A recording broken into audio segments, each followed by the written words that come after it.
The low hum of the wedding reception was the first thing to break. Glasses stopped clinking, and laughter faded into a confused murmur as all eyes drifted toward the large screens flanking the dance floor. A breaking news banner flashed across the anchor's grim face. I watched from the back of the room as my sister Jessica, the radiant bride who believed the world revolved around her, turned to scowl at the interruption. Her face, a perfect portrait of bridal joy moments before, slowly contorted into a mask of pure, unadulterated shock. Her perfectly manicured finger began to tremble as she pointed it at the screen. "Hold on. Is that her on the broadcast?" Her voice was a choked whisper, but it carried across the silent room. On the screen was a grainy, declassified intelligence photo of a figure in a darkened command center, their hand raised in a clear, decisive signal. The anchor's voice was grave, speaking of an international crisis averted at the final hour. This anonymous mission controller, he stated, identified only by the call sign, Guardian Angel, is being lauded tonight for averting a global conflict. The camera in the room found me then, standing perfectly still, my expression a cold, unreadable slate. I didn't flinch. I just watched my sister's world begin to crumble. Hours earlier, that same world had been perfectly intact. We were in the bridal suite, a chaotic storm of hairspray and nervous energy. Jessica was introducing me to her new husband's boss, a high-powered CEO named Mr. Davies, a man whose approval she desperately craved. "And this is my little sister Clara," she'd said, a dismissive little wave of her hand gesturing in my direction. "Don't mind her, she's just a guard at some government building near DC, very stable." She had erased me with a sentence. Mr. Davies gave me a polite, patronizing smile, the kind you give a child or a piece of furniture, before turning his full attention back to the important lawyer, the successful sister. I just stood there and took it, the familiar burn of being minimized settling deep in my gut. It was the same feeling I'd had when I tried to explain orbital mechanics and my father just patted my head, or when my promotion to a leadership position was met with a simple, "Oh, that's nice, dear." They saw a uniform and imagined a gate. They heard government and thought of a quiet, unimportant desk. Jessica's words hung in the air, another casual dismissal in a lifetime of them. She thought she was defining me for her new powerful family.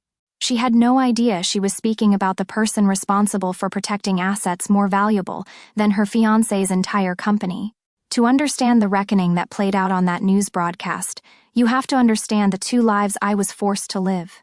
Living two separate lives requires a kind of discipline they never knew I had. The first life was the one my family wrote for me, a small, simple story, where I was a background character, reliable and unremarkable. The other life was the one I actually lived, in the silent, windowless rooms, where the fate of nations could shift based on a single command I gave. They only ever saw the cover of the book, and they had written it themselves. They never once thought to open it and read the story inside. My sister Jessica's law school graduation was a perfect example. They threw a lavish party, the kind reserved for crowning achievements. I was home on a short leave from my technical training, my head still swimming with orbital mechanics and signals intelligence. I remember trying to explain my specialization to my father, Robert, a man who saw his children's achievements as reflections of his own legacy. He listened for about 30 seconds, his eyes glazing over, before he patted my arm with a dismissive warmth. "That's nice, dear," he said, already scanning the room for someone more important to talk to. "Just try to stay out of trouble." The condescension was breathtaking. He saw my uniform and imagined a summer camp, not a career at the vanguard of national security. It was around that time they came up with my nickname, Sentry. To them, it was a cute, harmless little joke. I was Clara the Sentry, the guard at the gate. The name was a box, a neat and tidy container for the version of me they were comfortable with. A sentry is static, observant but passive, a fixed point. It was their way of saying my career had no ambition, no upward trajectory. A few years later, when Jessica closed some minor corporate deal, my parents opened a bottle of champagne and toasted her as a master of the universe. I had just received a commendation for averting a catastrophic satellite collision. I never mentioned it. I knew it wouldn't compare. My real world operated in a different language, a language of precision, consequence, and absolute focus. My guard job was a cover for my actual role as an orbital warfare operator for the U.S. Space Force. The office they imagined was actually a SCIF, a sensitive compartmented information facility. It was a sterile, silent vault where the only light came from the glow of monitors displaying telemetry data from assets worth billions of dollars. There were no windows, no idle chatter, just the low hum of servers and the weight of immense responsibility. Here, I wasn't Sentry. I was ma'am. I remember one particular shift, staring at a stream of encrypted data. Ma'am, a voice said, cutting through my concentration. It was Master Sergeant Evans, a seasoned NCO whose quiet nod of approval was worth more than 1,000 empty compliments from my family. He pointed to a vector on my screen. We need a new TLE for VX7. Execute a 30-second burn to adjust inclination. Confirm signal acquisition post-maneuver. In plain English, we were about to nudge a multi-billion-dollar eye in the sky just enough to get a clear look at a rogue state's missile preparations, a move that could de-escalate a conflict before it even began. Evans looked at me, his expression calm but intense. Ma'am, it's your call. Do we execute Operation Nightfall? In that room, I held authority. My judgment was trusted without question. There was no pat on the head, no placating smile. There was only the mission. That evening, I got a call from my mother, Helen, a woman who prized a peaceful family dinner. Above all else, even if that peace was built on a foundation of things left unsaid.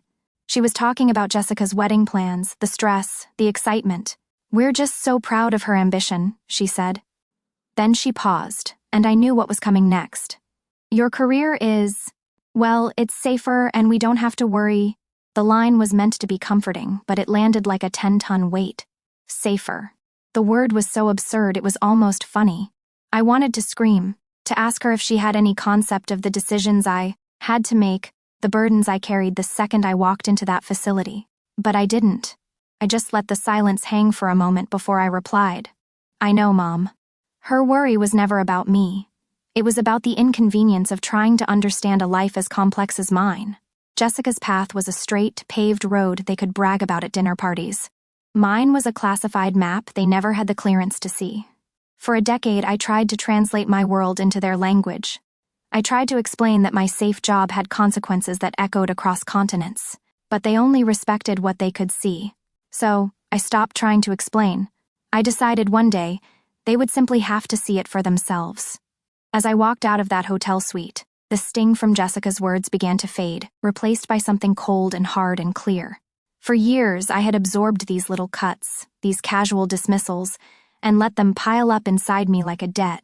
But the calculus had changed. This wasn't just another family dinner. It was an event filled with people Jessica desperately wanted to impress, the perfect audience. An emotional confrontation would be pointless. They would paint me as jealous and unstable. No, this required a different approach. This was a tactical problem, and it required a tactical solution. I wasn't seeking revenge. I was seeking a correction, a permanent update to their flawed intelligence file on who I was. And as it happened, the timing of my ongoing mission, Operation Nightfall, was aligning perfectly. We were anticipating a successful outcome, which meant a sanitized, declassified press release was scheduled to follow. All I needed to do was make sure the right people were watching when the information went public. The wedding wasn't just a party. It was the perfect, target-rich environment. Later that afternoon, as the venue staff rushed around making final preparations, I found the AV technician. He was a young man, stressed and focused on the sound system. I approached him with a calm, friendly smile. "Excuse me," I said softly. "I have a bit of a strange request. My grandparents are here, and they can't hear very well with all the loud music. Would it be possible to have one of the side screens playing a 24-hour news channel with the closed captions on? They just like to keep up." He looked relieved to have such a simple, considerate request. "Yeah, of course," he said, nodding. "No problem at all." The trap was laid not with a demand, but with a quiet, logical suggestion. With the physical stage set, I needed to confirm the timing. I found an empty corridor, pulled out my service phone, and sent a secure, coded text to my most trusted NCO, Master Sergeant Evans. The message was brief, all business. "Is Nightfall still on the 2100 public release sched?" A moment later, his reply came through, and my strategy solidified into certainty. "Affirmative, Guardian. POW just confirmed. They're releasing your call sign and the target averted details." Then came a final, crucial line. "Be advised, they might use the internal op cam still." I stared at the screen. The system I had dedicated my life to, the one they belittled and ignored, was about to provide the irrefutable proof they could never deny. The stage was set. The audience was seated. They were all there to celebrate Jessica's meticulously planned future.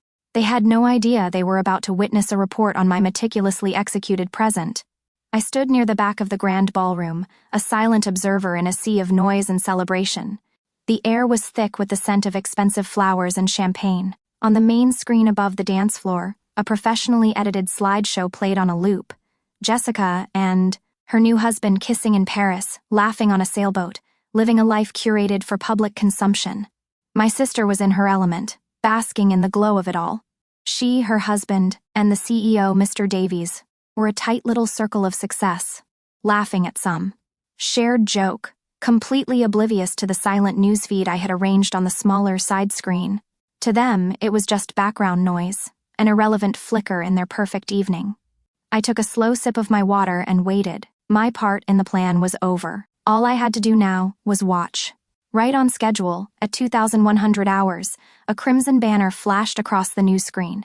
Breaking news. The silent text was so stark it seemed to cut through the music.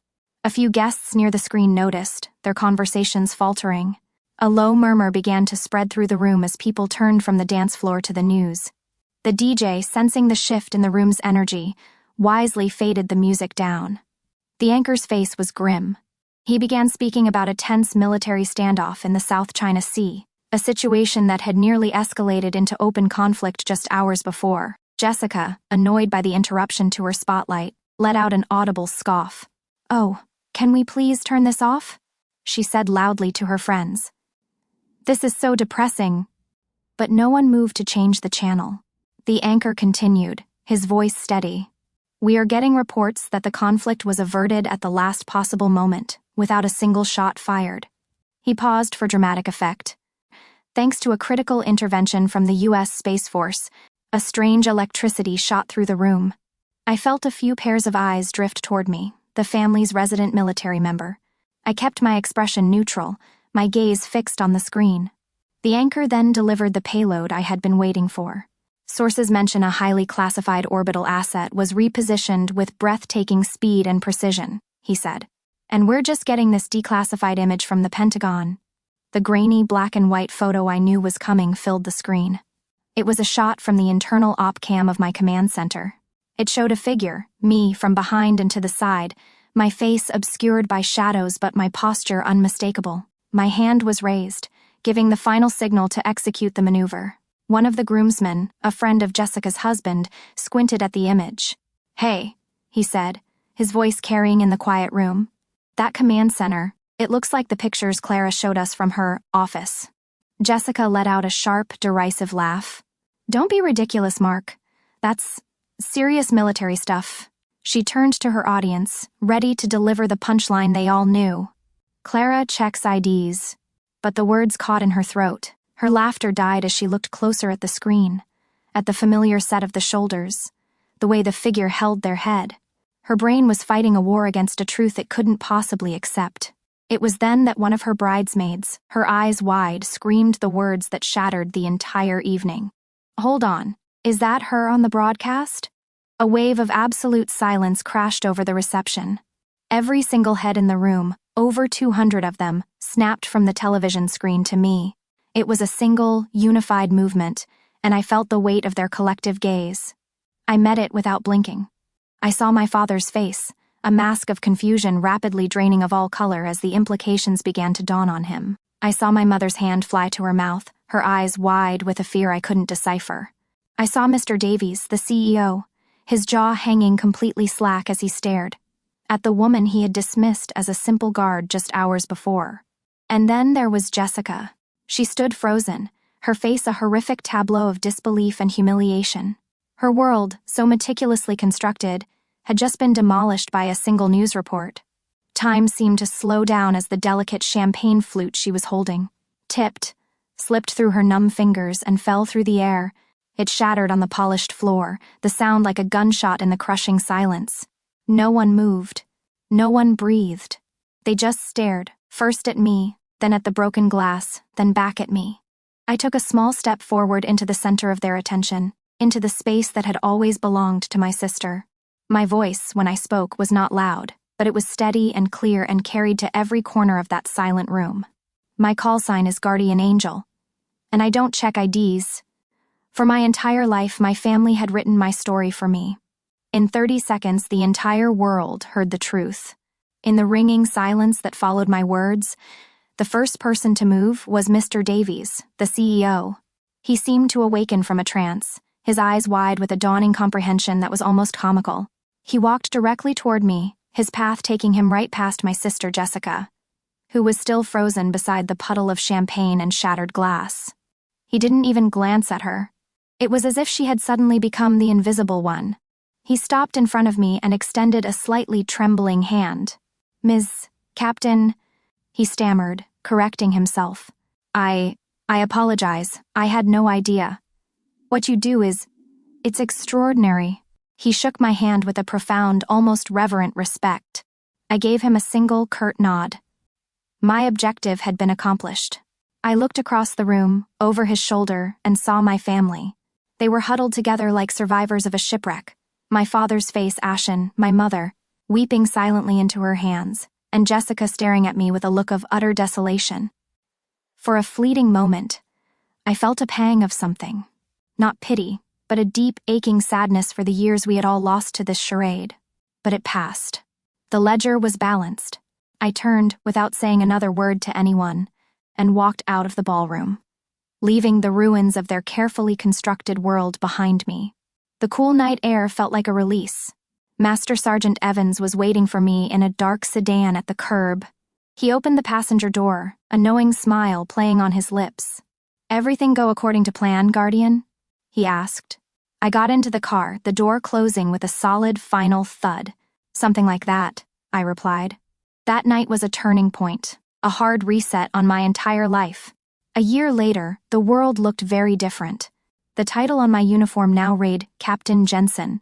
I remembered the promotion ceremony vividly. My commanding officer pinned the new rank on my collar, his handshake firm, his eyes filled with genuine pride. My entire squadron was there, and their cheers were thunderous and real. They were my family, a family forged not by blood, but by shared purpose and mutual respect. The promotion, the official citation read, was a direct result of my decisive leadership and flawless execution during Operation Nightfall. It was a quiet, official acknowledgement of the truth that had once blown up a wedding reception. My new reality was leading a mission briefing in a state-of-the-art command center, a place that felt more like home than my childhood house ever had. I stood before a massive screen displaying complex orbital trajectories, pointing out strategic-level threats and opportunities. In this room, my voice was the one that mattered. My analysis was the one they sought. My judgment was the one they trusted. I was no longer a secret to be hidden, or a boring job to be explained away. My work, my life, was a reality to be commanded, and I was finally, fully, in command. I had found my place, not by seeking their approval, but by earning the respect of people who actually understood the stakes. One afternoon, while reviewing pre-mission intel, my phone buzzed with a personal text. My heart didn't leap, my stomach didn't clench. I felt a calm curiosity as I picked it up. It was from Jessica. The message was short, stripped of all her usual flair. "Can we please talk? I miss my sister. I am so sorry." I read the words, and for a moment a ghost of old sadness flickered within me, a faint echo of the sister I once wished I'd had, but it was just an echo. The apology I had craved for years had finally arrived, and I discovered to my own surprise that I no longer needed it. My peace was no longer a commodity they had the power to grant or withhold. I held my thumb over the screen, not with anger or bitterness, but with a quiet sense of closure. I didn't delete the message. I simply archived it, filing it away with the rest of my past. I put the phone down, turned back to the mission board, and got back to work. My sister thought my life was small because she couldn't see it. I learned that the most important work is often done far from the spotlight, and real respect isn't given, it's earned. If you've ever had your quiet dedication mistaken for a lack of ambition, share your story below. Here we know the silent professionals are the ones who truly change the world.